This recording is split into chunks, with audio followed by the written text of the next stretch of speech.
সুপ্রিয় শিক্ষার্থী, এখন আমরা আলোচনা করব নবম দশম শ্রেণীর বীজগণিত অনুশীলনী 3.4 এর 8 নম্বর প্রশ্ন, যেখানে দেওয়া আছে x³ - 3x² + 4x - 4। তাহলে আমরা এখানে যেটা করব সেটা হচ্ছে আমরা যেটা করি যে এখান থেকে যদি x² আমরা কমন নিই, সচরাচর আমরা দেখি যে এখান থেকে যদি আমরা x² কমন নিই তাহলে এখানে দাঁড়াবে হচ্ছে x - 3। আবার এখান থেকে 4 যদি কমন নেওয়া হয় তাহলে হচ্ছে x - 1।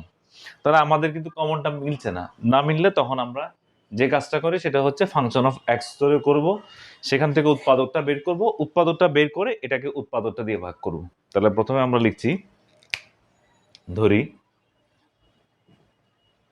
Function of x equal to হচ্ছে x³ - 3x² + 4x - 4।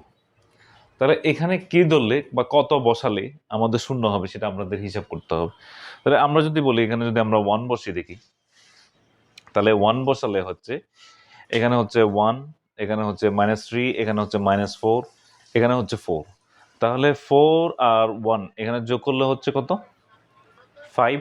3 -4 যোগ করলে হচ্ছে -7। তাহলে মিলছে। তাহলে আমরা যদি মাইনাস বসিয়ে দেখি, -1 বসালে এখানে হয় -1, এখানে হবে -3, এখানে হবে -4। তাহলে হচ্ছে -1 -4 -3, তার হচ্ছে -1। তাহলে মিলছে না, সবগুলোই মাইনাস হয়ে যাচ্ছে আমাদের। তাহলে আমরা যদি বলি যে 2 বসিয়ে দেখি, যদি 2 বসাই, 2 বসালে এটা হচ্ছে 8 হবে, এটা 8 হচ্ছে, এটা 4 × 3 এটা হচ্ছে 12 হচ্ছে, প্লাস এটা 8 হচ্ছে, ঠিক আছে। তারপরে হচ্ছে -4 হচ্ছে। তাহলে আমরা পাচ্ছি -4 আর 12 যদি আমরা যোগ করি -16 হয়, আর 8 আর 8 যোগ করলে +16 হয়। তাহলে সেক্ষেত্রে আমরা যেটা করব, তাহলে আমরা +2 বসাবো। তাহলে 2 বসালে সুতরাং function of 2 equal 2 whole cube -3 × 2² + 4 × 2 - 4। তাহলে আমরা পাচ্ছি 2 হোল কিউব মানে হচ্ছে 2 × 2 × 2, তার মানে হচ্ছে 8 - 2² মানে হচ্ছে 4, 4 × 3 আমরা পাচ্ছি 12, প্লাস 4 × 2 এখানে হচ্ছে 8 - 4। তাহলে এই 8 আর 8 যোগ করলে হবে 16, -12 4 -12 -4 এটা হবে -16 ইকুয়াল টু আমরা পাচ্ছি 0। তাহলে আমরা উৎপাদক পাচ্ছি হচ্ছে x - 2 ফাংশন অফ x এর একটি উৎপাদক। তাহলে আমরা ফাংশন অফ এক্স এর উৎপাদকটা পেলাম x - 2। তার মানে হচ্ছে x - 2 দ্বারা যদি আমরা ফাংশন অফ এক্স, তার মানে হচ্ছে এই রাশিটাকে যদি আমরা ভাগ করি তাহলে তার মান 0 হবে। তার মানে এটা দ্বারা x - 2 দ্বারা এটাকে ভাগ করা যাবে। তাহলে এখন আমরা কি করব, এটাকে ভাগ করব কিভাবে? কমন নিয়ে।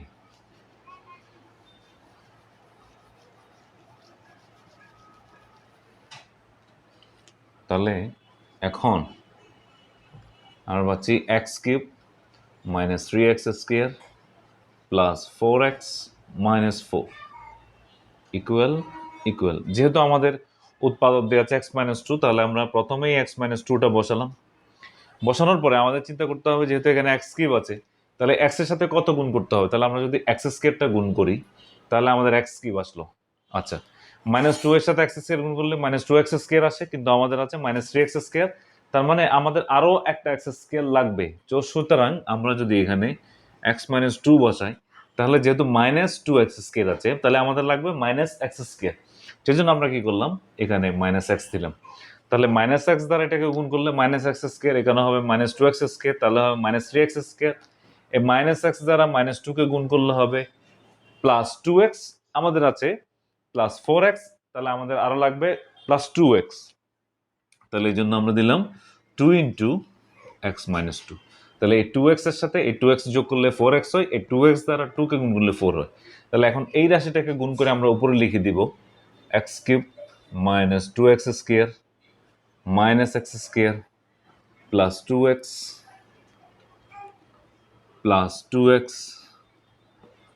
- 4। তাহলে আমরা যদি বলি, এইভাবে যদি বলি, যে এই দুইটা রাশি থেকে এক্স স্কোয়ার কমন নিলাম, এক্স মাইনাস টু পেলাম। এই দুইটা রাশি থেকে আমরা এক্স কমন নিলাম, এক্স মাইনাস টু পেলাম। এই দুইটা রাশি থেকে আমরা টু কমন নিলাম, এক্স মাইনাস টু পেলাম। তাহলে উভয় পক্ষ থেকে যদি আমরা এক্স মাইনাস টু কমন নেওয়া হয় তাহলে এখানে থাকে x square minus x plus two. তাহলে আমরা যদি আবার এটাকে যদি মিডল ফ্যাক্টর করে দেখি, এক্স মাইনাস টু, এটাকে যদি আমরা লিখি x square minus two x plus x plus two, তাহলে কিন্তু হয় না। আমরা মিডল ফ্যাক্টর করে দেখালাম যে মাইনাস টু এক্স থেকে এক্স চলে গেলে মাইনাস এক্স, কিন্তু এটা গুণ করলে আমাদের মাইনাস চলে আসে, সুতরাং এটা হবে না। সুতরাং আমাদের আনসার হবে